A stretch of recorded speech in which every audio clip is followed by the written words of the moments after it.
இடைநிலை பள்ளிகளில் பயிலும் 23 லட்சம் மாணவர்கள் மடானி புத்தக பற்றுச்சீட்டை பெற்றுக்கொண்டுள்ளதாக கல்வி அமைச்சர் ஃபட்லினா சீடெக் கூறினார்.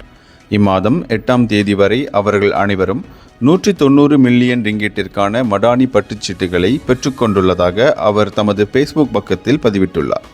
இதன் மூலம் அவர்கள் 149.1 மில்லியன் ரிங்கிட் மதிப்புள்ள 48 லட்சம் புத்தகங்களை பெற்றுள்ளதாகவும் அவர் தெரிவித்தார்.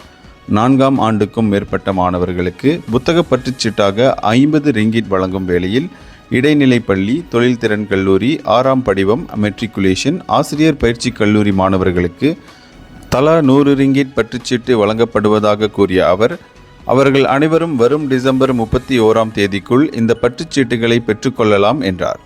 கடந்த மே 30ஆம் தேதி கோலாலம்பூரில் நடைபெற்ற அனைத்துலக புத்தக கண்காட்சியின் போது பிரதமர் Datuk Seri Anwar Ibrahim 290 million ringgit Madani புத்தக பற்றுச்சீட்டை அறிவித்திருந்தார்.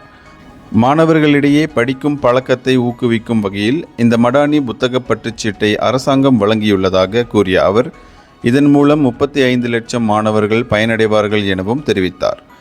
மேற்குறிப்பிட்ட மாணவர்கள் இந்த மடானி பற்றுச்சீட்டை பெற்றுக்கொள்வதில் கல்வி அமைச்சு அணுக்கமாக கண்காணித்து வரும் என்ற அவர், தகுதி பெற்ற மாணவர்கள் அனைவரும் இப்பற்றுச்சீட்டை பெற்றுக்கொள்வதை தமது அமைச்சு உறுதிப்படுத்தும் என கூறினார்.